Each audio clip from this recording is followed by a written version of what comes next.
Boa noite oficial para a turma 46 e para todas as pessoas maravilhosas que habitam essa turma. Vamos dar início hoje à nossa segunda aula da disciplina de higiene e profilaxia. Eu observei hoje no grupo que alguém achou que tinha tido um trabalho, né? Não teve trabalho, tá? Trabalho eu vou encaminhar para todo mundo na terça-feira e vocês têm a sexta-feira livre para fazer o trabalho, que já é uma forma de estudar para a prova, né? Daí hoje eu vou passar aqui para vocês de novo o cronograma, para que a gente não tenha nenhuma dúvida. Em relação à aula, né? Uma vez a aula sendo gravada, como vocês estudam no período noturno, eu encaminho lá para a secretaria, só que não tem mais ninguém lá. E aí no dia seguinte é que eles conseguem postar. Como a gente teve aí um final de semana prolongado, demorou um pouquinho mais, né? Por exemplo, a aula de sexta-noite não tem como ser liberada no sábado, né? Então, acaba que vocês só têm acesso à aula de sexta-feira à noite na segunda-feira, tá bem? E aí, como era feriado, ainda bem que o rapaz atendeu a uma solicitação, né? Que eu pedi para ele postar na segunda, mesmo sendo feriado. Então, vocês tiveram acesso à aula na segunda. Tá bem? Por ser uma disciplina no período noturno, a gente acaba tendo, né, algumas dificuldades em relação a isso. Mas no final, tudo se encaixa, tudo se ajeita e por isso que eu geralmente deixo a sexta-feira livre para a gente fazer as atividades, para que vocês não fiquem aí sem a aula durante o final de semana, tá bom? Então hoje a gente vai falar um pouquinho sobre a higiene pessoal. Na aula anterior a gente viu o conceito de higiene, a gente viu o conceito de profilaxia e a gente viu, né, algumas intervenções de higiene para o autocuidado e, consequentemente, para nós não ficarmos doentes, né? Então, hoje a gente vai começar falando um pouquinho sobre a higiene da pele, a higiene, né, pessoal de cada pessoa. Mas também a gente pode já trazer isso para o ambiente de trabalho, que no caso de vocês, né, a rede hospitalar, que é onde a gente faz a higiene das pessoas. Porém, mais alguém tá com áudio ruim? Mais alguém? Fala aí pra tia. Que depois que a tia começa a falar, a tia não para mais por nada. Tá, tem uma galera aqui com áudio bom. Acho que é só o da colega mesmo.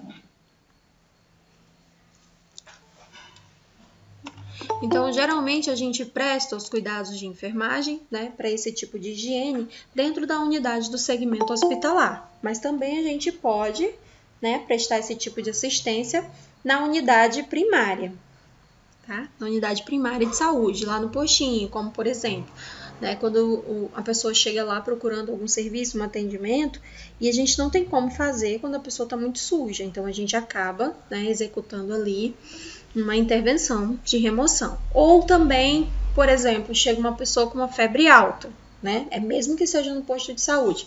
A gente tem como baixar a temperatura, né, fazendo um banho, ou pelo menos se for adulto e a unidade não dispor de banheiro, a gente molha a cabeça e faz compressa com água em temperatura normal, tá, gente? É água fria, não é água gelada da geladeira do bebedouro, não. Tá bom? Então, vamos lá. O banho, né, ele tem que ser diário e é importante para quê? Porque ele vai limpar a pele, ele vai permitir que a pele continue respirando, né, livremente, ou seja, trocando todos os fluidos que precisam ser eliminados. Quando vocês entrarem lá na disciplina de anatomia, vocês vão observar, né, o sistema tegumentar, que é o sistema da pele. Mas, de antemão, eu vou antecipar para vocês que a nossa pele, ela tem 3 camadas superficiais, que são as camadas da derme, tá? Que é essa pele aqui que a gente observa, né? As camadas da epiderme. A última camada da epiderme, ela chama de camada córnea. Na camada córnea é a camada que a gente faz a remoção da sujidade. Então, a nossa pele, ela é o maior órgão do corpo humano e ela funciona como um órgão de barreira. Porém, essa barreira é permeável. Ela permite que todos os fluidos corporais que o corpo não tem mais, né, necessidade, sejam excretados através do suor. Só que no suor a gente também perde sais minerais, tá? Por isso que a gente não pode ter um suor excessivo, que a gente acaba perdendo mais do que é necessário para a gente eliminar, né, no nosso corpo. Ela funciona como uma barreira protetora, né? Então, poeira, oleosidade, fungos, vírus e bactérias ficam depositados na nossa pele. E também a excreção celular. O processo de renovação celular vai depender de onde é cada célula, mas no geral, né, ele tem um período de vida, né? Desde o processo de mitose, né, que é a divisão celular, até o momento da apoptose, que é a morte celular. Por isso que a gente geralmente faz uma esfoliação, né? Uma remoção ali da camada córnea através da fricção. E aí tem alguns produtos específicos, a mulherada então adora, né? Ela faz aquela retirada ali, a extração da camada córnea e estimula a produção de colágeno porque aumenta a circulação sanguínea ali. Então, para estimular a saúde, é uma ação incrível. Tanto que a gente tem na rotina, né, de internação o horário do banho. E todas as pessoas têm que tomar banho, tá?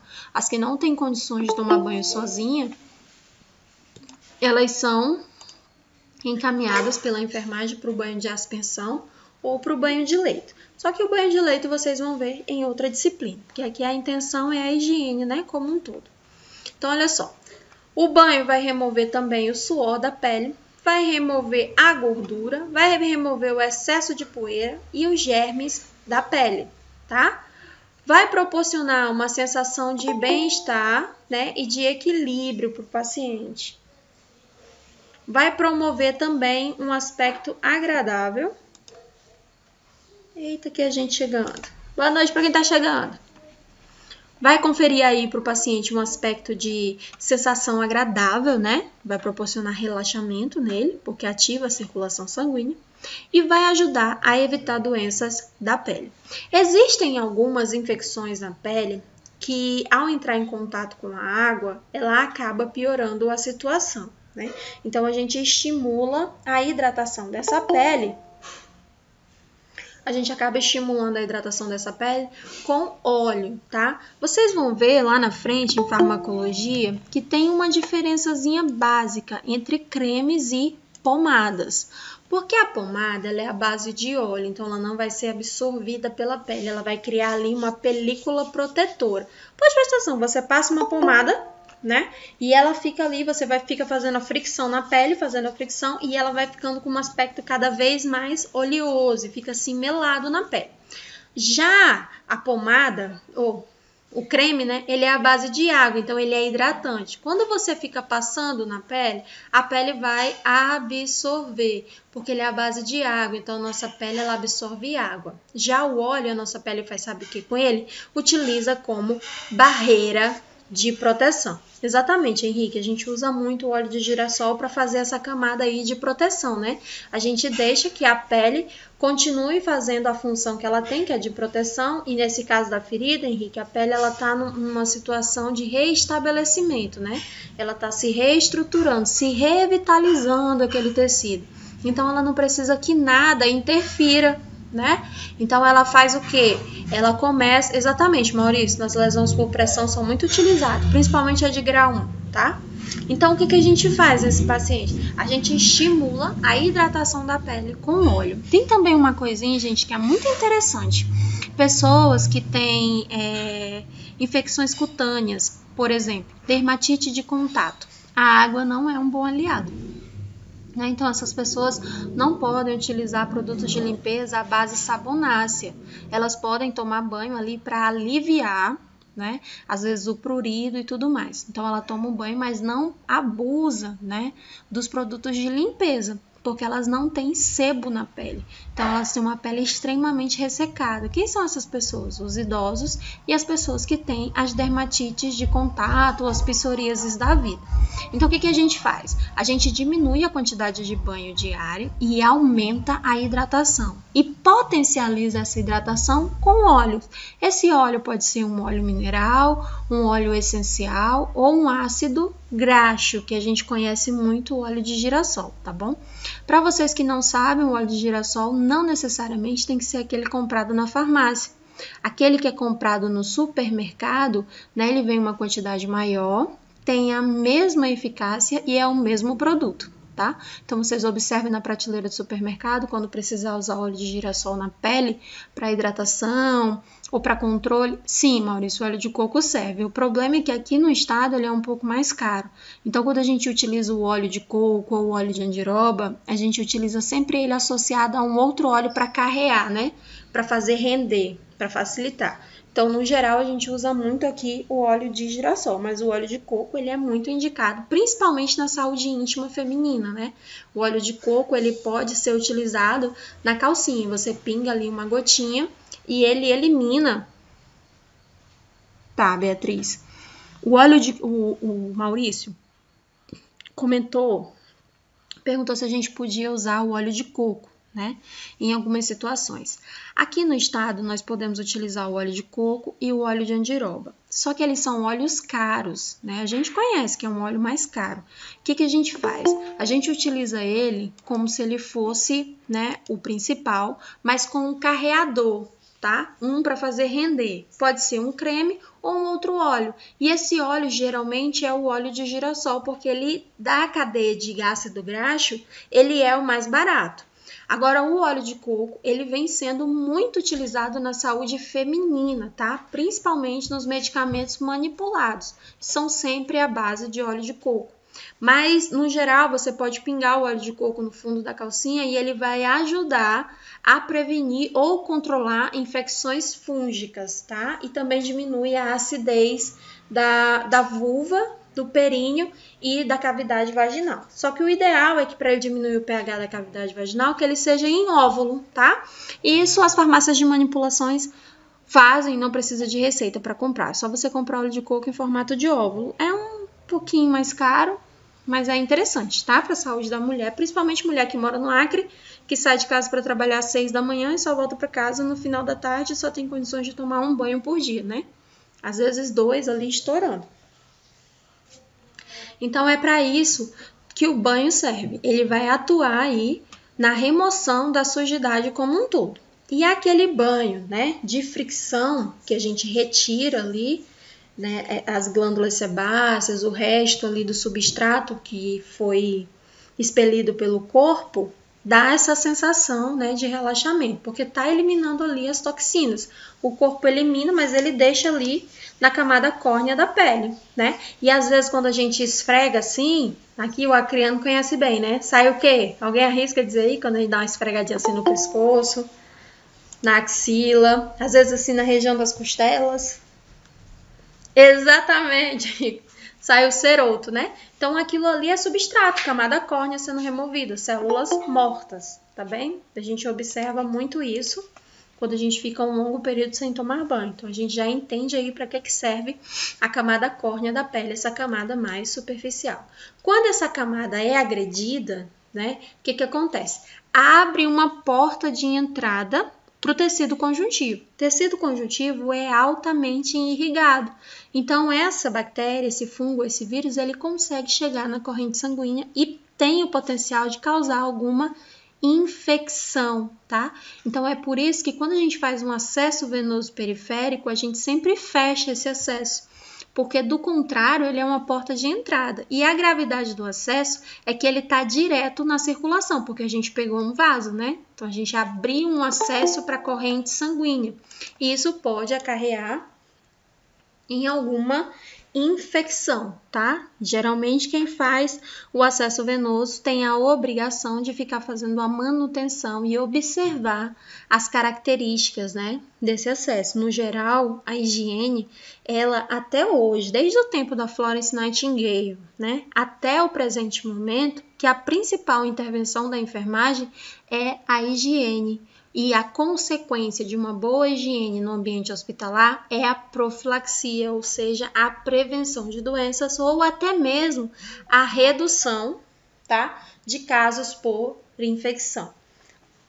Quando você vai em um hospital ou um ambiente de saúde que você observa que aquele ambiente é sujo ou insalubre, você não quer ficar, né? Você não quer fazer o procedimento. Por exemplo, você vai numa salinha de medicação. a menina aí vai tomar um anticoncepcional todo mês.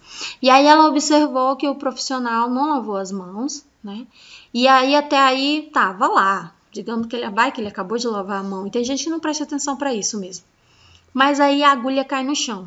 Daí ele pega a agulha, né? Utiliza a mesma agulha em você. Você vai ficar ali horrorizado, porque você, poxa, caiu no chão, o chão tá contaminado, tá infectado, e a pessoa vai fazer em mim, né? Então as pessoas, elas têm uma noção de higiene, principalmente o povo brasileiro, né? E a população acreana, ela tem muita influência indígena. O povo indígena, apesar do que todo mundo acha, né? É um povo limpo. Eles têm um cheiro natural e característico porque eles não utilizam alguns produtos químicos, né? Mas é um povo que está sempre ali na beira da água, tomando banho, né? Lavam tudo que vão comer e é aquela coisa. Agora, tem alguns, é claro, que tem uma cultura diferenciada e que moram nas ruas, então a gente tem uma dificuldade com eles. Mas, no geral, né, esse quesito asseado, nós criamos, herdamos do povo indígena. Então, vamos lá. A pele, ela faz esse revestimento cutâneo, que eu falei para vocês, né? E ela é provida de glândula sudorípara e glândula sebácea, que elas fazem a eliminação, né, da esfoliação da pele, né, dos nossos organismos. Também ela faz a eliminação dos sais, dos ácidos, das proteínas, das gorduras, da água e do suor. Quando o bebê nasce, vocês já observaram, tem gente que fala assim, eu nunca vi minha pele eliminando gordura, né? Quando você acorda, às vezes ao acordar, você toca no seu rosto, tem gente que dá para fritar um ovo, né? Em cima, aquela pele mais oleosa. Ou quando o bebezinho nasce, que ele nasce com aquela gordurinha amarela ou uma massa branca em cima dele, aquilo ali é gordura que o corpo dele não conseguiu absorver. Antigamente a instrução era tira, né? Tira tudo, dá um banho no menino, tira tudo. Agora não. Agora a instrução é deixe o organismo absorver, porque a gordura e aquilo vai fazer bem para a criança. A gente chama de vernix caseoso. Né? O nosso suor, ele geralmente é salgado, porque ele está liberando ali sais como fosfato, potássio, cálcio, magnésio. Ele elimina do nosso corpo, né? Por isso que a gente não pode suar muito. Às vezes o povo faz aí um exercício, fica lá pingando, né, de suor e às vezes dá tontura, porque ele perdeu muitos sais. Aí, para evitar isso, o que a galera faz no geral, né? Elas fazem a reposição com soro, com hidratação oral, que é aquela bebida isotônica. Tem nome comercial que é o Gatorade. Mas aí a galera que gosta, né, de malhar e sabe que tá perdendo sais, ela fica ali repondo, tomando Gatorade para não passar mal durante o treino. Ou faz uma ingestão de carboidrato ou de proteína, que é para ficar tranquilo durante o treino, né? Porque sabe que pela nossa pele vai passar tudo isso e você vai acabar perdendo nutrientes que eram importantes. Então, você não pode exceder também nos treinos, assim como você também não pode ficar vários dias sem tomar banho, né? Exatamente, Henrique. A gente faz a reposição do eletrólito. Na pele, a gente forma uma camada protetora, a gente chama ela de verniz, tá? E ele favorece e aumenta a resistência da pele. Algumas pessoas precisam desse verniz que ele seja externo, que são essas pessoas que têm a pele mais seca, a pele mais ressecada. Então, geralmente as pessoas sentem ali o corpo pinicando. Já aconteceu com vocês, depois do banho você fica todo se coçando? Acabou de tomar banho, se secou, tá tudo perfeito, aí você começa a se coçar? Porque sua pele está ficando seca. E aí, quando você retirou, né, o sabão ou o sabonete, ele retira toda a gordura do seu corpo. E aí, quando ele retira a gordura, o corpo fica tentando, né, repor. Aí, o que ele faz? Ele começa a agitar as células ali da pele. Então, você começa com o prurido. Para controlar o prurido, é só, que a coceira é prurido, tá? É só você repor o que você tirou. Então, você pega um hidratante potente, né, à base de mousse, ou um hidratante que você potencializou com óleo. Bota um pouquinho de óleo dentro de um hidratante, balança, e aí você já passa na pele. Então, a partir de agora, quando vocês observarem uma pessoa se coçando, principalmente quem pegou dengue agora, os coitados que pegaram dengue, a fase final da dengue a gente sabe que é o prurido disseminado, né? Isso incomoda pra caramba. Então, uma das intervenções de enfermagem, dos cuidados para aliviar o sintoma, é a hidratação. E essa hidratação não necessariamente é uma hidratação venosa, tá? É uma hidratação a nível de pele. Passa bastante creme, de preferência um creme com óleo dentro. Ou se a pessoa não tiver dificuldade, né, com óleo e quiser se livrar da coceira, pode passar um óleo, tá? Que ele faz uma camada ali protetora. E ainda assim, ele acaba, né, fazendo com que a pele se acalme, porque ela não precisa mais estimular nada, tá bem? Então, alivia a coceira é a hidratação. Não precisa você se coçar, porque você acaba abrindo fissuras na pele, piorando a situação. Então, você passa o hidratante que já vai aliviar. O suor ele vai aderir às células de descamação, a poeira, os germes e os parasitas. Alguém aqui falou que depois do suor veio o grude, né? Então é isso aqui, ó, porque o suor ele acaba grudando, né, todas as excretas que a pele fez uma barreira protetora e não deixou passar no organismo. Depois de tudo isso, né, todas essas excretas aqui, elas passam por um processo de fermentação, pela ausência do banho, né? Processo de fermentação. Essa fermentação vai dar origem aos maus odores, tá bom? Pode dar também origem à coceira e sensação de desconforto, tá? Aqui, ó, prurido, é coceira, tá? Para quem não sabe, já anota aí, termozinho que a gente utiliza muito.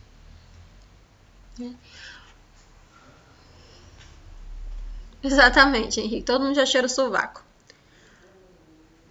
Para, né, que a nossa pele mantenha uma sensação adequada de higiene, é necessário ao menos um banho diário. E esse banho pode ser de aspersão ou de imersão, tá? A gente vai aprender que tem vários tipos de banho. Então, a gente tem o banho de aspersão, a gente tem o banho de imersão, a gente tem o banho no leito e a gente tem o banho de pequenos jatos d'água, tá? São banhos diferentes para enfermagem, consequentemente, equipamentos diferentes. Então, o banho, ele constitui um excelente aqui, ó, aliado para a gente como um processo de higiene corporal, porque ele vai estimular todas as funções orgânicas, e a primeira delas é a circulação, tá? E a gente tem como comprovar isso nas pessoas que têm pele seca, quando terminam de tomar banho, começam a se coçar, porque a circulação sanguínea já percebeu, né, que a produção ali da pele de glândulas sebáceas foi retirada. Então, ela quer repor rapidinho. O que ela faz? Ativa a circulação. Então, o banho ele é um grande aliado da circulação, né? Às vezes, dependendo da situação, quando a gente toma um banho, dá uma sensação de paz absurda. Tá tudo desmoronando, a gente toma aquele banho, né? E já dá uma aliviada na situação. Então, a gente tem aqui, ó, como principal,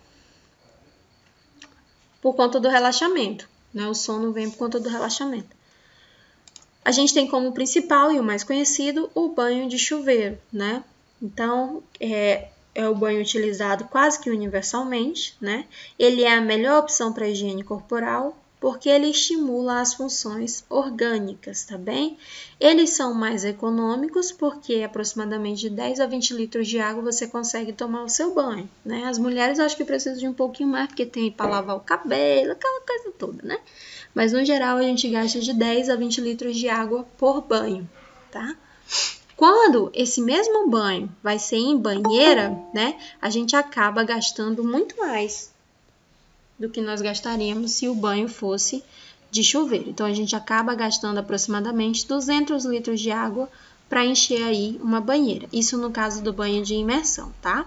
Isso totaliza um grande desperdício tanto de energia elétrica quanto de tempo, além de água, né?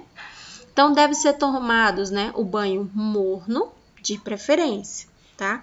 Para a gente continuar com a mesma temperatura do corpo. Agora, minha gente, a gente tá falando aqui de banho morno, né? Lá em locais que não tem um clima tropical como o nosso. Vai aqui tomar um banho meio-dia morno pra tu ver. Mas não tem condições. Então, aqui na nossa região, um banho com água em temperatura ambiente é o mais indicado pra gente. Mas hoje, né? Hoje tá um tempo atípico aqui pro acreano. Então, hoje tá pedindo um banho morno. O banho morno, ele abre, tá? Os poros, ele vai dilatar.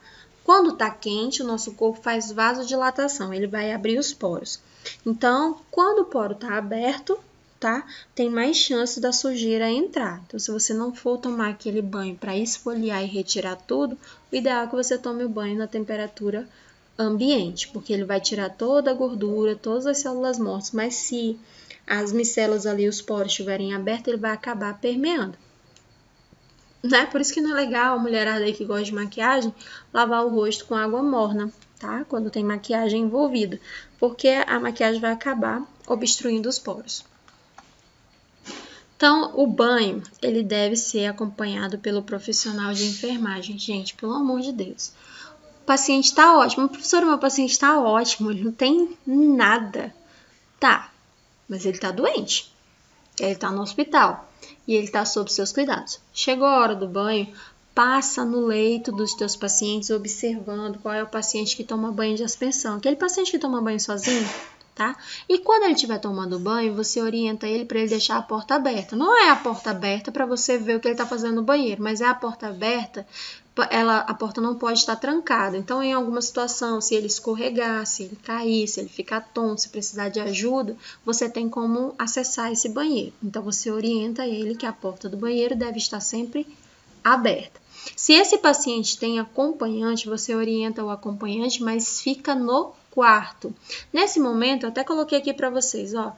Nesse momento, você pode fazer a limpeza da cama, tá bem? Você pode fazer a troca dos lençóis, o paciente não se sente vigiado e você não negligencia a sua assistência. Eu sei que na maioria das situações isso não acontece. Mas eu já gostaria de dizer que se vocês forem para estágio com preceptor e CTR aqui, isso vai acontecer sim, tá? A gente costuma cobrar, né, o momento do banho com a assistência de um profissional. Porque no momento do banho é o momento que mais ocorre síncope ou queda de pressão por nível, né? A gente fala que é uma hipotensão postural. A pessoa estava lá deitada e ela estava numa boa, se sentindo bem. Daí ela levanta e fica um pouquinho de mais tempo em pé, né? Tomando banho, o corpo relaxa e ela acaba tendo uma síncope, tá? Uma tontura. E aí, se essa pessoa cair, se machucar, é culpa da enfermagem, então é negligência. Então a gente fica sempre ali aguardando a pessoa tomar o banho. Professora, mas eu sou só um e eu tô com 5 pacientes. Ok, a gente vai de um por um, tá?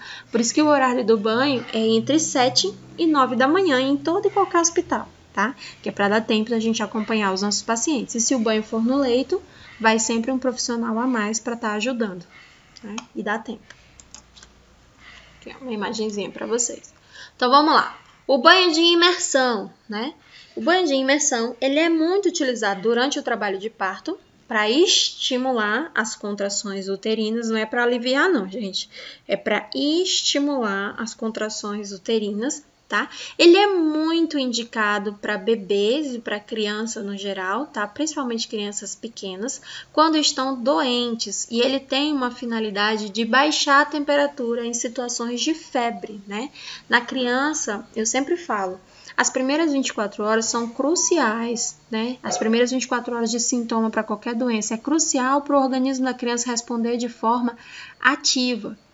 O sistema imunológico da criança, ele está em formação, né? Então, ele está recebendo tudo que está entrando ali naquele organismo, ele observa, e aí, se precisar, ele entra com células de defesa. Daí, a mãezinha, né, de primeira viagem, a criança está com febre, ela percebeu, ela corre e dá uma dipirona. Aí a criança, aquela febre, estava vindo para matar a bactéria que vai causar uma infecção no filho dela. Então, o corpo elevou a temperatura para que as células de defesa entrem em combate e dê tudo certo. Daí, essa mãezinha baixa a temperatura da criança. Aí, a bactéria consegue andar mais um pouquinho.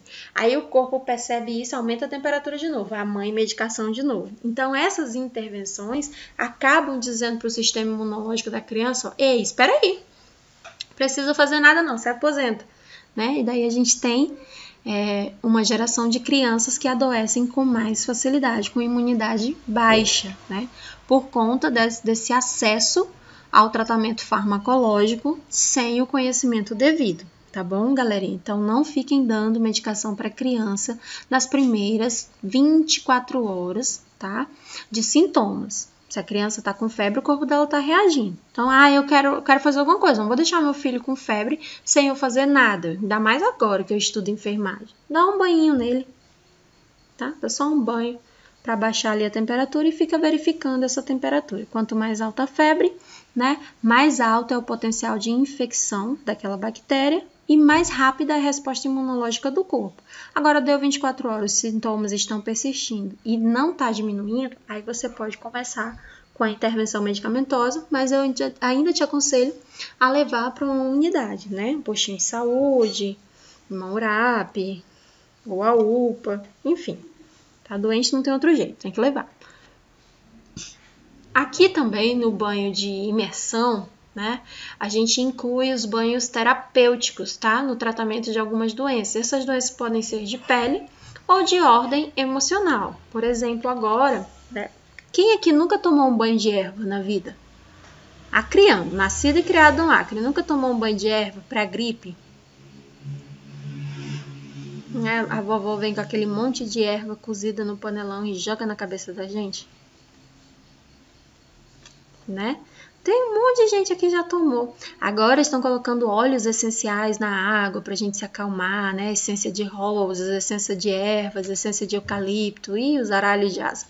Então, assim, a gente sabe que essas propriedades, né? O banho ativa a circulação. E eu tenho propriedades nessa água, então o meu corpo vai absorver. Então, é óbvio que vai sim melhorar os sintomas, tá? É óbvio, isso é comprovado cientificamente. Também, quem aqui já lembra, né? Quem já teve catapora e aí a mãe teve que diluir permanganato de potássio na água e jogar no teu corpo, né? Ou então tu ficava lá de molho num balde ou numa bacia para aliviar a coceira da catapora? Quem nunca?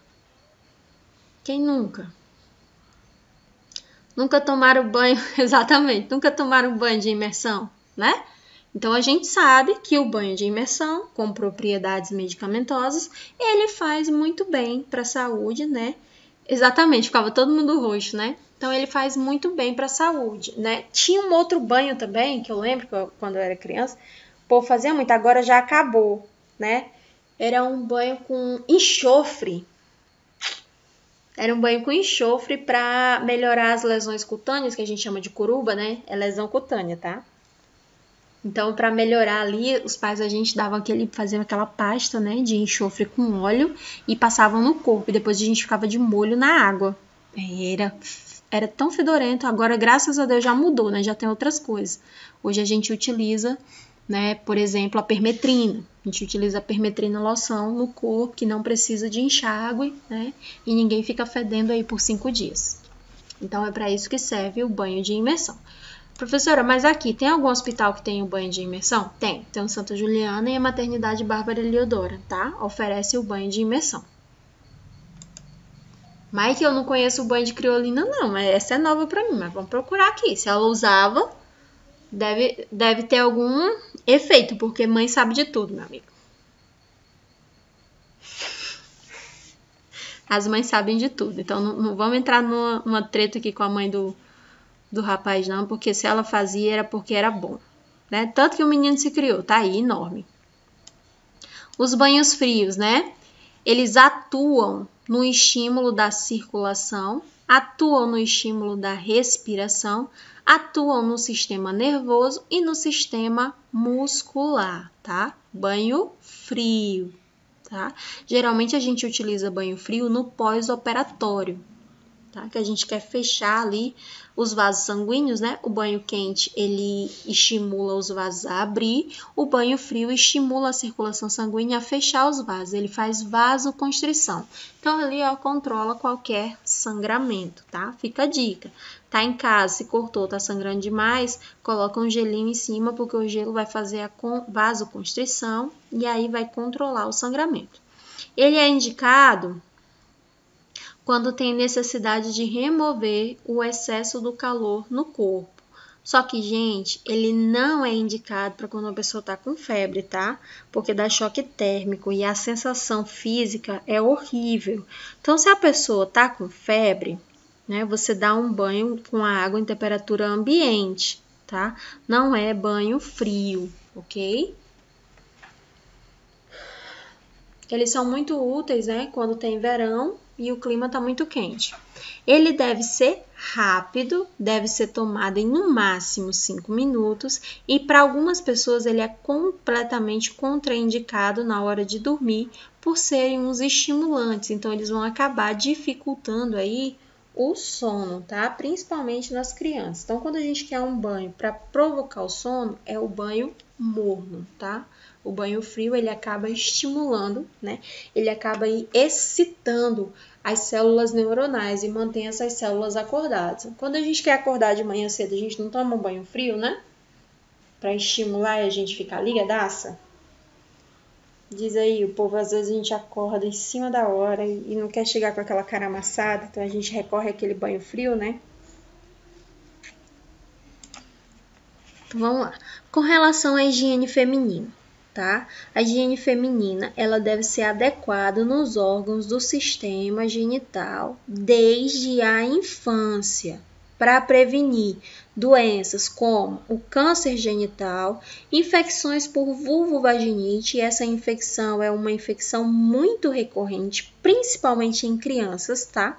Então vai apresentar corrimento e prurido. A maioria das mães confunde esse prurido, que é a coceira vaginal, com oxiúria, que é uma verme, né?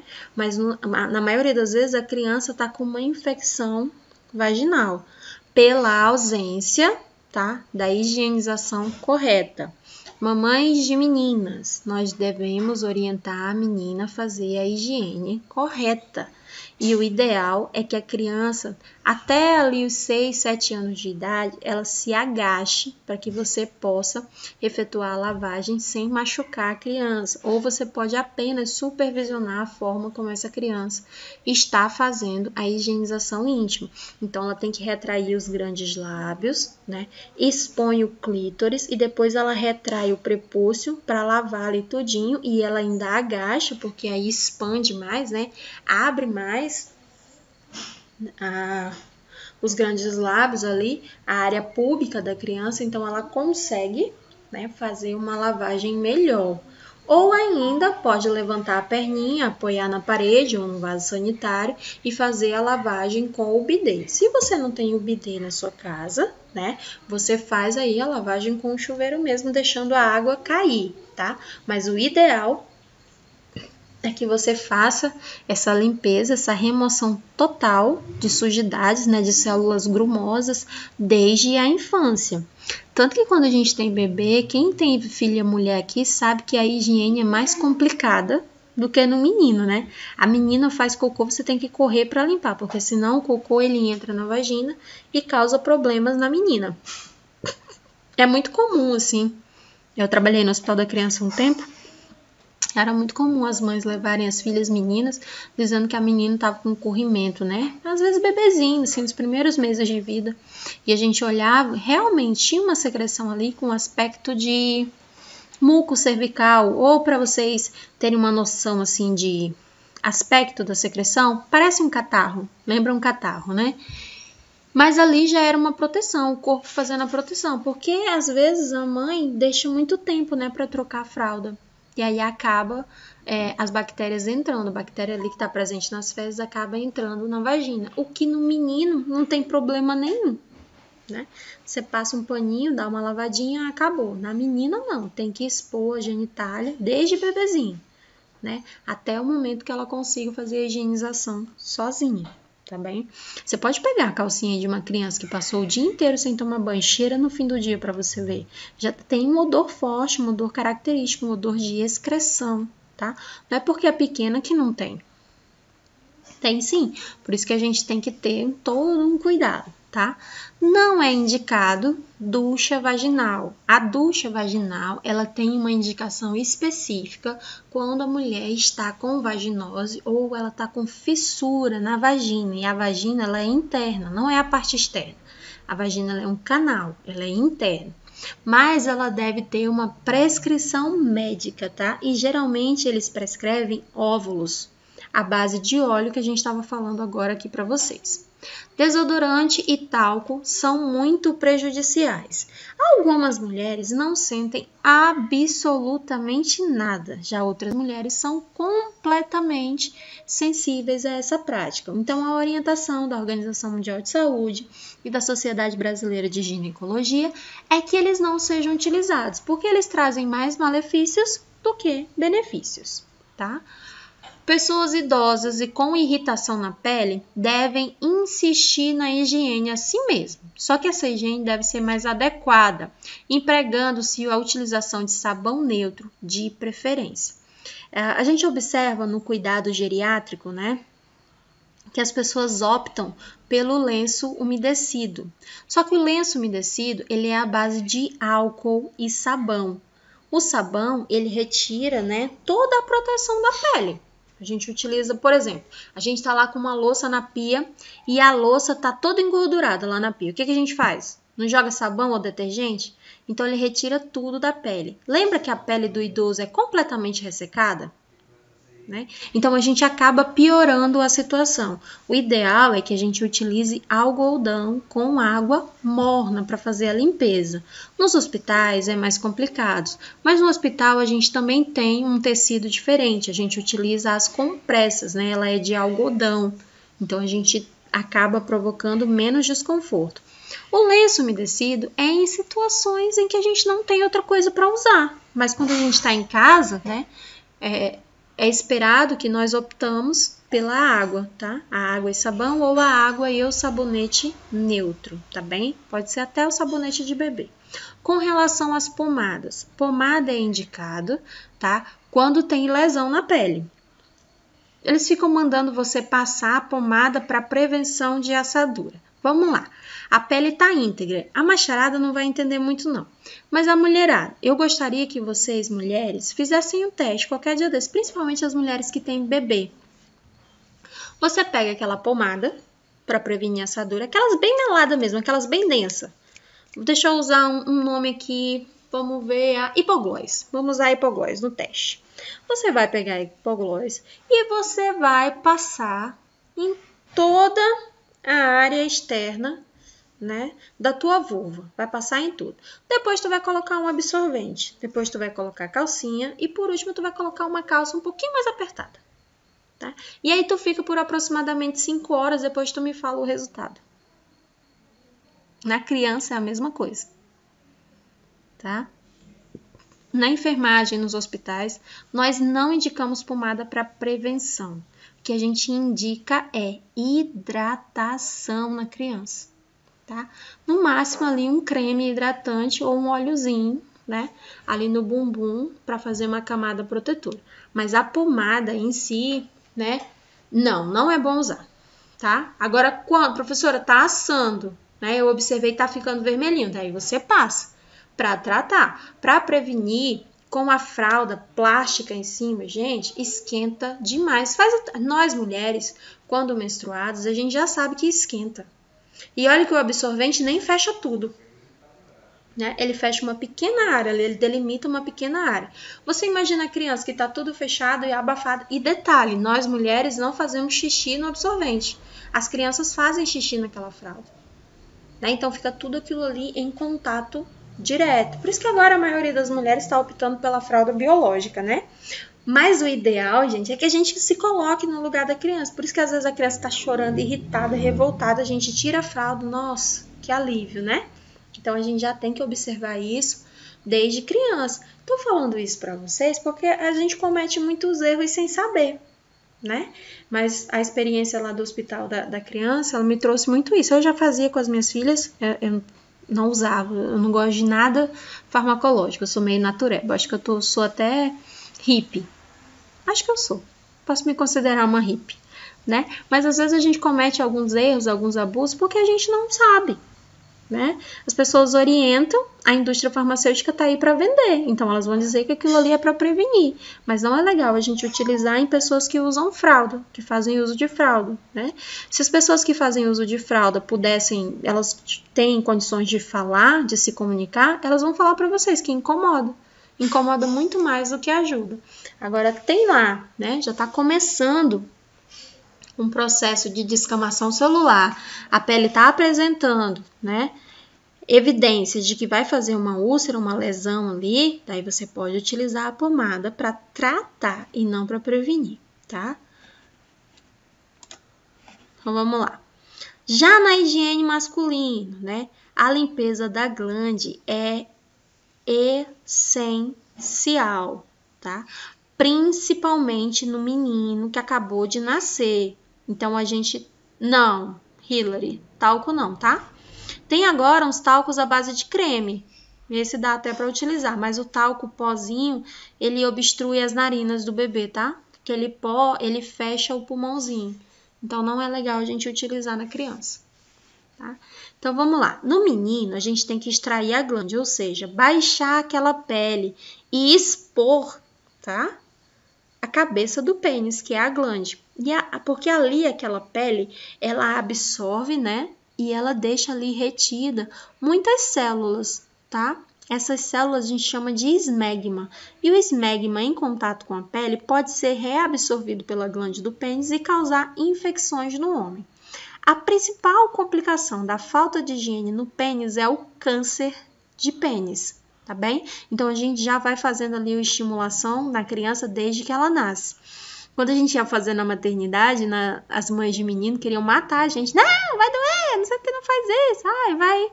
Aí utilizava até umas expressões meio chulas para falar a nosso respeito, né? Mas a gente tem que fazer isso. E quando, né, a gente faz isso desde o momento do nascimento, se aquela criança ia desenvolver fimose, a gente já começa a reduzir, né, essa situação, porque a gente baixa bem. Então, assim, nos primeiros dias é um pouquinho doloroso para a criança, mas depois é melhor, porque imagina ele passar por uma cirurgia. A higiene da pessoa na UTI é a gente que faz, tá bom? E sim, pode ocorrer a ereção. Só que a ereção, nesse caso, é involuntária, tá? Então, a ereção involuntária, a gente chama ela de priapismo. Quando a pessoa não tem condições de fazer a higiene dela, somos nós quem fazemos, tá? Então, a gente limpa pênis, a gente limpa a vagina. Tranquilo. Tá? E às vezes acontece sim a ereção, tá? É constrangedor, mas fazemos sim, Leire. Acho que é Leila, né? Então, a gente faz isso. É constrangedor, tá? Não vou mentir pra você e falar, é super normal. Não, é constrangedor. Mas é mais constrangedor pro paciente do que pra gente, tá? Porque a pessoa que tá recebendo, ela fica ali naquela condição de debilitada. Nós estamos na melhor condição que tem, que é na condição do realizar. Né? A pessoa que tá recebendo, ela tá numa condição menos privilegiada do que a nossa. Tá? Então, a gente já faz a retração do prepúcio desde o nascimento para fazer a limpeza, tá bem? Lembra que o bebezinho nasce com aquele vernix caseoso? No pênis também tem, então a gente tem que fazer a retirada, tá? E se é bebezinho e ia ter fimose, a gente já reduz a chance dele desenvolver fimose. Em algumas culturas, né, eles fazem o corte ali do prepúcio. Tem até um nomezinho, só que eu acabei esquecendo. Né? Puxa o excesso de pele e corta, tá? Circuncisar. Então, eles acabam circuncisando as crianças. Aqui no Brasil, a gente não faz essa prática, mas nós realizamos a retração do prepúcio e orientamos o menino a retrair o prepúcio, tá?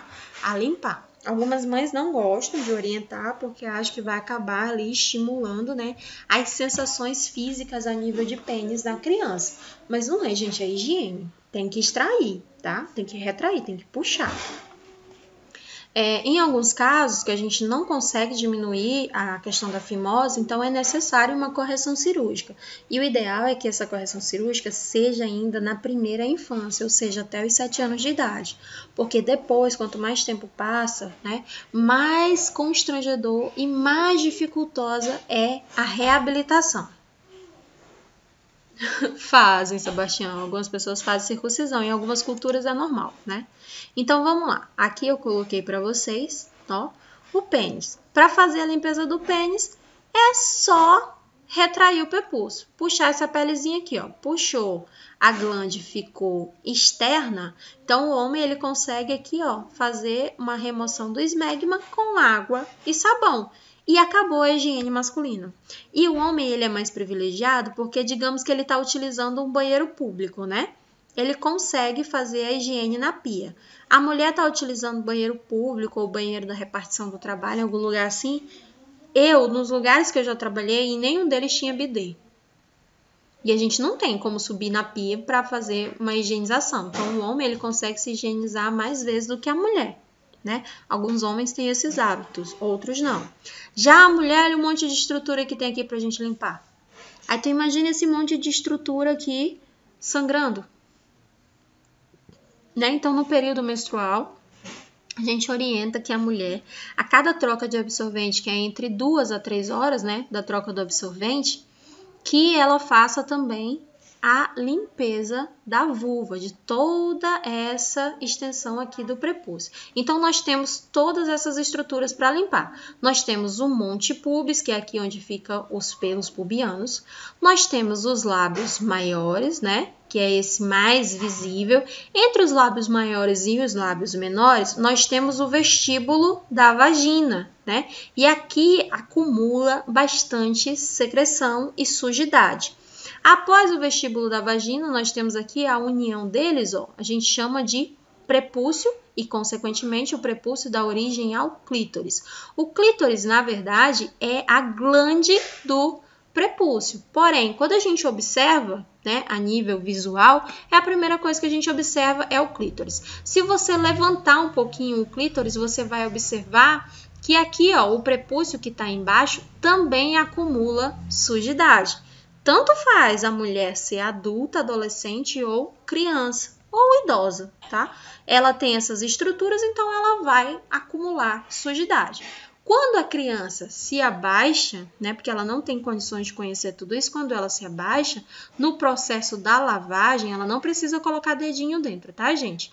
Mas no processo da lavagem, né, a vagina vai ficar mais exposta aqui, ó, né, aqui, ó, vai ficar mais exposto, então ela consegue fazer a eliminação da sujeira com mais facilidade. Se ela estiver em pé, ela só vai conseguir lavar aqui, ó, a parte externa. Então aqui, ó, dentro dos pequenos lábios e dos grandes lábios e aqui no clítoris, ela não vai conseguir lavar. A maioria das mulheres não sabe fazer a limpeza anal, tá? No caso do homem, se ele limpar, né, de trás para frente, ele não vai trazer sujeira nenhuma, porque o órgão genital dele é externo. Então, para ele, tanto faz. Já a mulher, se ela trouxer, né, cloriforme fecal do ânus para a vagina, ela vai desenvolver muitas infecções. Ah, professor, pelo amor de Deus, quem é que faz isso? Quando você estiver em estágio de saúde da mulher, dentro de um posto de saúde, a gente volta a conversar sobre o assunto, tá? Quantas vezes a gente tem que fazer a limpeza da vagina, que tá cheia de fezes, tá? Principalmente quando a vagina ela tem pelo, que fica aqui fezes na parede, tanto aqui, ó, do períneo, quanto aqui na entrada da vagina. Então, a gente tem que fazer a remoção das fezes, orientar ela de como que ela deve fazer, tá? A higiene, e de preferência, sem deixar que ela perceba que você viu que lá tinha fezes. Porque em algum momento da vida dela, ela aprendeu que era assim. Né? E agora tá vindo uma enfermeira que na maioria das vezes tem idade para ser filha dela, dizendo que é diferente, né? Que isso não acontece. Então a gente já ensina a criança que é sempre de frente para trás ou de dentro para fora e nunca de fora para dentro, porque vai trazer as bactérias que moram na região anal e que para o ânus não trazem malefício nenhum, mas que quando entram em contato com a vagina vai desenvolver infecções e essas infecções podem subir para o útero, né, trazendo complicações para o assoalho pélvico e pode chegar na trompa, fazendo com que essa mulher perca a trompa dela por infecções bacterianas, tá bem? Então, aqui eu deixei algumas medidas de higiene para vocês, que é a principal prevenção, tá? Para diminuir aqui, ó, o índice de infecção no aparelho reprodutor feminino, a principal prevenção é a limpeza, e a limpeza correta. Então, no banho, a gente deve procurar utilizar sabonete neutro na região genital, seja masculino ou feminino. Deve evitar o atrito excessivo, tá bem? Então, você não pode ficar esfregando muito. Então, você abre e retira o excesso das células. Você não fica esfregando, tá? Porque você vai acabar lesionando. Porque a gente lembra que o clítoris, ele é muito sensível, né? Então, qualquer coisa, abre ali uma fissura. A gente pode provocar uma lesão ou uma irritação. Nós devemos evitar o contato direto das unhas com os tecidos vaginais. Devemos também evitar o acúmulo de secreção entre os grandes e os pequenos lábios. Por isso que a gente deve, né, fazer ali a exposição, abrir mesmo. A gente tem que abrir para observar a limpeza. Sempre devemos utilizar papel higiênico mais macio para retirar as secreções vulvares, as secreções da vagina que estão acumuladas entre os grandes lábios, tá? Devemos fazer a limpeza no sentido da vulva para o ânus, nunca no sentido contrário, porque a gente já sabe que acarreta infecções. Devemos evitar a utilização de roupas justas e os materiais sintéticos, né? Material sintético, vamos classificar aqui a legging, por exemplo. Tá? Também aquele material de calcinha que tem um aspecto de legging, né, mais forte. Então, a gente deve priorizar a calcinha de algodão. Deve dar preferência para dormir sem calcinha, tá? Mas a mulherada que dorme sem calcinha tem que se preocupar com outra situação, né? Que é o índice altíssimo aqui de gravidez não planejada. Sacanagem. Peça de biquíni também, Beatriz, boa. Exatamente, Ítalo. Sempre do menos contaminado para o mais contaminado. Nesse caso aqui, vagina é menos contaminada que ânus, né?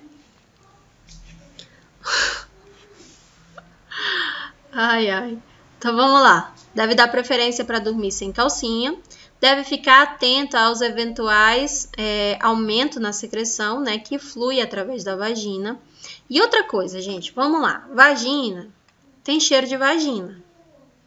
Vagina não tem cheiro de flores, tá? Então, para de ficar romantizando aí. As mulheres chegam surtadas lá no posto de saúde, dizendo que estão com odor horrível, que o mundo vai cair. Daí a gente faz o toque, né? Para vocês que não sabiam, a gente coloca os 2 dedos dentro da vagina e cheira para observar se realmente, né, tem um odor forte, um odor característico de alguma infecção, ou se aquilo é cheiro de vagina, ora poxa. Vagina não cheira, vagina ela tem um odor característico de vagina, tá? E geralmente não é muito agradável, não. Não acredita não, Beatriz? Tá bem. Exatamente, não. Vagina tem cheiro de vagina, tá? Então não fica romantizando a vagina, não, porque tem cheiro de vagina, tá? Observa, não pode ter um cheiro ali de peixe podre, um cheiro de cair para trás, mas vagina tem cheiro de vagina. Então, às vezes, a mulher aí fica naquela mania de passar um talco, ou de passar um desodorante vaginal, ou um sabonete íntimo com cheirinho de rosas e tudo mais. Não ajuda, tá? É a mesma coisa de você limpar cocô. Sabe assim, quando tu limpa um cocô na casa? Alguém fez cocô? O cachorro fez cocô. Aqui em casa tem um cachorro que faz cocô na casa, né? Aí tu limpa o cocô, tu não limpou direito e tu joga aquele cheirinho em cima. Não fica aquele cheiro de fezes, todo mundo sente o cheiro de fezes, mas lá no fundinho, assim, aquele cheirinho de desodorante, desinfetante, né, que não ajudou em nada, só atrapalhou na maioria das vezes, é a minha concepção sobre desodorante íntimo, tá? Dá na mesma. Não mascara. Por quê? Porque as bactérias que estão ali, lembra que as bactérias fermentam? Não pode usar, Kátia. Tá? Não é recomendado, não. Tem algumas indústrias de sabonete que falam que foi testado e foi aprovado pelos ginecologistas. Mas nem o ginecologista te orienta a utilizar. O certo é lavar mesmo, com água e sabão, né? De preferência um sabão neutro. Então, a gente lava com mais frequência, tá? Porque as bactérias que moram ali vão fermentar. Ao fermentarem, elas vão produzir odores, que a gente já viu lá na frente. Vai produzir odor. Então, tem um odor, sim, um odor característico, né? O homem, ele não tem tanto um odor mais forte, mas a mulher tem, tá?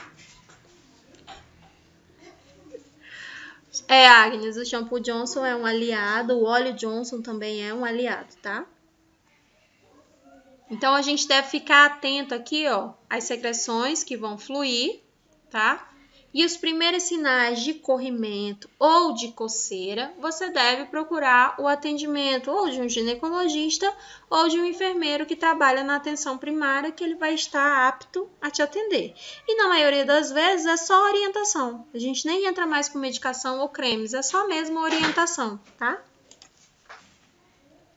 A higienização do couro cabeludo, como que a gente faz, né? A higienização do couro cabeludo, ela estimula o crescimento. Lembra que o banho, ele favorece a circulação? Para o cabelo crescer, a gente precisa ali de oxigênio e nutrientes, alimentando a raiz capilar para que o cabelo possa se desenvolver, tá? Então, pelo, ele começa a se desenvolver no organismo desde os primeiros meses de formação celular. Tá? Quando a gente está lá se formando ainda no processo de concepção. Então, aqui, ó, 3 meses de idade na vida intrauterina, o bebê já começa a aparecer pelos e esses pelos vão caindo de acordo com que essa criança vai se desenvolvendo.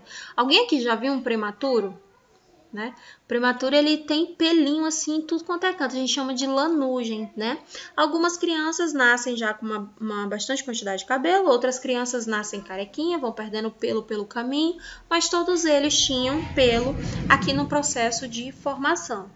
No geral, né, dependendo da raça e do diâmetro, nós possuímos em média 100 milhões de fios de cabelo. Eu não, porque o meu cai demais, então eu tenho menos, tá? Mas no geral a gente possui essa grande quantidade de cabelos. Em alguma cultura o cabelo é indicativo de nível cultural, de nível econômico, de nível social, como por exemplo na Índia, né? As indianas têm aqueles cabelos enormes e maravilhosos.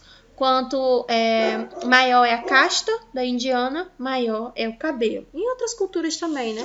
Aqui no Brasil tem algumas religiões que valorizam essa questão também do cabelo, tá? Então, ela traz aí essa aparência, né, de cabelo bem cuidado, traz uma aparência aí e uma sensação de higiene. Com relação à lavagem do couro cabeludo, nós devemos optar por shampoo. Aqui eu botei esse aqui porque era para eu lembrar do que a gente deve não ter no shampoo, tá? Não é porque eu tô indicando marca para ninguém, não. Então, o shampoo, ele deve ser sem sal, sem sulfato, sem corante e sem parabenos. Porém, o que a gente encontra com mais facilidade nas prateleiras são os shampoos sem sal e o shampoo sem parabeno. Essas substâncias, como sal, sulfato, corante e parabenos, estimulam o câncer de pele.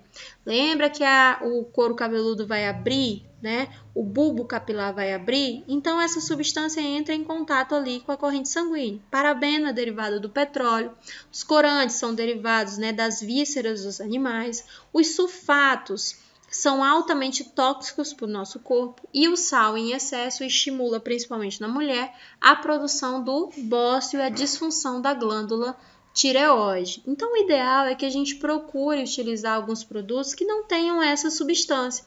E se vocês começarem a observar o valor desses produtos na prateleira, você vai ver que não é tão alto assim, né? Por exemplo, sei lá, tu usa seda. Tem seda sem parabeno e sem sal. Tu usa Garnier. Tem também. É só você observar, tá? Na descrição. Então, eu deixei esse aqui, são os principais complementos que a gente deve evitar, né? A maioria das marcas, Henrique, ele traz essa classificação. Então, é só tu observar. Em algumas marcas é um pouquinho mais caro, em algumas marcas é até bem mais barato, tá? Porque o sal é o que dá a consistência. O vegano tem esse, é bem legal. O vegano não tem nenhum desses aqui, tá? Então, algumas pessoas gostam muito do vegano por isso. Com relação à higiene do rosto. O rosto, eu não conheço essa marca, Agnes. Tá? Só tem que olhar a descrição. Na descrição, no rótulo do produto tem, dizendo, tá? Daí você evitando essas substâncias, você está evitando um câncer de pele, tá? Ou uma disfunção da tireoide. Com relação à higiene do rosto. O rosto deve ser lavado de forma frequente, tá? À noite, você deve utilizar água morna e um sabão neutro ou um sabonete específico para o seu tipo de pele, se for mulher, né? Porque a mulher ela utiliza outros produtos no rosto, como por exemplo, né, as maquiagens e tudo mais. Então ela acaba pesando um pouquinho mais a pele dela. Tem algumas mulheres que fazem tratamento para acne, um tratamento mais à base de ácido, então tem que ter cuidado diferenciado, tá? Deve utilizar um sabonete específico para o seu tipo de pele. O ideal é que você procure um profissional para avaliar a sua pele, tá? Pode ser um profissional da estética, ou pode ser enfermeiro que está migrando para o lado da estética também, para dizer qual é o teu tipo de pele. Isso, Henrique, para o homem também é legal, tá? Alguns homens utilizam muito. O sabonete deve ser específico para o teu tipo de pele. Você deve fazer fricções leves, enxaguar e secar com toalha de pano, tá? Ou um papel macio, de forma delicada. Então, você vai depositando para secar. Então, você não esfrega a toalha no rosto, porque vai fazer fricção, tá? E a parede do teu rosto, a pele do teu rosto, ela é mais sensível que a pele do teu corpo, tá? Por isso que a gente não pode utilizar o sabonete do rosto, sabonete do corpo no rosto, porque são tecidos cutâneos diferentes, então a gente precisa de substância diferente. A exposição excessiva ao sol, né, em determinadas horas do dia, ou até mesmo a exposição à luz ultravioleta, como por exemplo a luz do celular, a luz do computador, a luz da lâmpada fluorescente, ela é altamente nociva para o nosso rosto. Então nós devemos utilizar o protetor solar. É sim, Cris, só que você tem que observar se a sua pele realmente é oleosa, tá? Porque tem sabonete asepsia para pele normal, para pele seca, tem tudo isso. Então, teria que ir num profissional para avaliar, tá? Exposição excessiva ao sol, a gente já sabe, né, que expõe a pele aos raios ultravioletas, então a gente precisa de um bloqueador solar ou de um protetor solar. No meu caso, eu tô aqui na frente do computador às 8 da noite e vocês estão aí na frente do celular ou do computador também. Então, a gente deveria estar utilizando o protetor solar para evitar, né, que essa luz ultrapasse a nossa barreira da nossa pele e acabe danificando, né, trazendo algum malefício para as nossas células da nossa pele. No caso dos homens, minha gente, os barbeadores e os aparelhos como as giletes ou os pincéis, né, eles devem ser de preferência de uso individual, porque pode aí apresentar algum corte, né? Então, o ideal é que cada um tenha o seu. Com relação à higiene dos olhos, para a gente finalizar, tá? Os olhos, eles refletem a condição da saúde da pessoa. Existe hoje um diagnóstico que é realizado apenas pela íris, tá? Pelo olho. Então, o médico coloca um aparelhinho no seu olho e faz o diagnóstico de um monte de doenças, tá? Esse exame é muito frequente, muito utilizado pela equipe médica para fazer diagnóstico. Então, os nossos olhos não são só as janelas da alma, como eles também indicam, né, algum processo de doença no nosso organismo. Então, a higiene dele tem que ser individual, tá? E ela se interessa muito no que diz respeito à proteção do nosso globo ocular e dos anexos, né? Então, ele vai proteger contra infecções. Ele vai proteger contra infecções e contra traumatismo.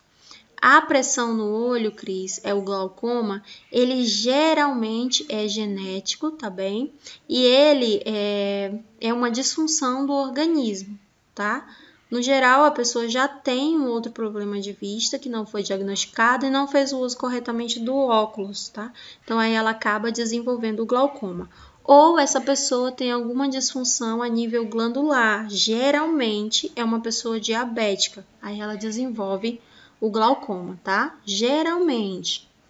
Tem diabético que não tem glaucoma, mas a maioria das pessoas que tem glaucoma, essa hipertensão no globo ocular, né, é uma pessoa diabética. Então, vamos lá. Princípios gerais para a proteção do nosso olho, né? Luz suficiente em todas as nossas condições de trabalho, então a gente não pode ficar forçando a vista. Trabalho metódico deve ser evitado, tá? Para fadigar a vista. Então, assim, eu trabalho aqui no computador. Vez ou outra a gente dá uma voltinha, tá? Você para 10 minutinhos, 5 minutinhos. Ah, professora, é meu trabalho. Imagina se eu posso parar. Então, no teu intervalo, tu não fica no celular, porque já dá um descanso, né? Que às vezes a gente sai do computador para o celular e sai do celular para o computador. Então, acaba fazendo com que a gente force a nossa córnea, né? Desgastando, e aí chega um período que não tem como, a gente tem que utilizar uma lente corretiva.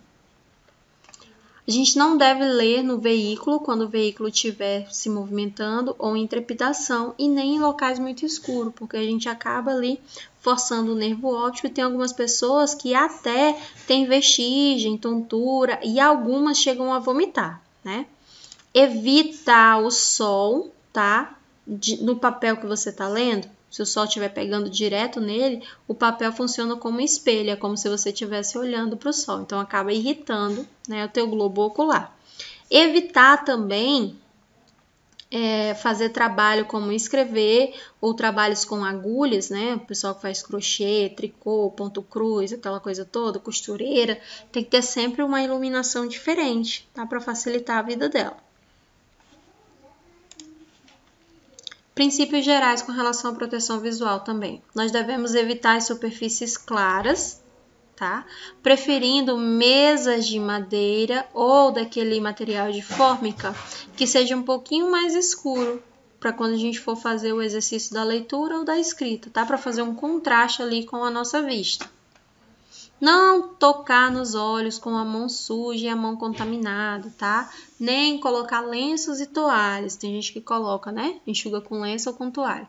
E outra coisa, gente, tem muita gente que tá se cumprimentando agora na pandemia com o dorso da mão, tipo soquinho com soquinho, né? Vocês já prestaram atenção que quando vocês vão coçar o olho, vocês nunca coçam o olho com a ponta? A gente sempre coça assim com o dorso da mão. Eu não sei vocês, né? Mas eu nunca coço com a ponta assim, porque eu tenho medo da unha machucar. Então, presta atenção nesse tipo de comprimento. Se você leva a mão suja, né? A gente sabe que o Covid, ele sobrevive muito bem nas mucosas, né? Ele só tem fator de virulência, potencial de virulência para te contaminar, se ele entrar em contato com a mucosa. Então, observa, esse tipo de comprimento também não faz bem, tá? Dá um tchauzinho de longe que é melhor. Usar óculos para proteger nos locais onde a luz solar for muito intensa e a incidência dos raios são superficiais, né? Nas superfícies brancas e nas superfícies mais brilhantes. Evita traumatismo por agente mecânico, por exemplo, pancada, golpe, né? Frio, calor excessivo, substâncias químicas, substâncias corrosivas, substâncias irritantes e medicamentos sem prescrição médica. Gente, um simples colírio, ele precisa de prescrição médica, tá? Cuidado aí em ficar utilizando o colírio, que você não sabe para que serve. Se você tá com o olho irritado e quer lavar, utiliza soro, tá? Mas não utiliza colírio. Submeter-se ao teste de acuidade visual e aplicá-lo, né, nas unidades escolares. Então, vez ou outra, é legal você ir fazer o teste da acuidade visual, procurar um oftalmo e observar como é que tá.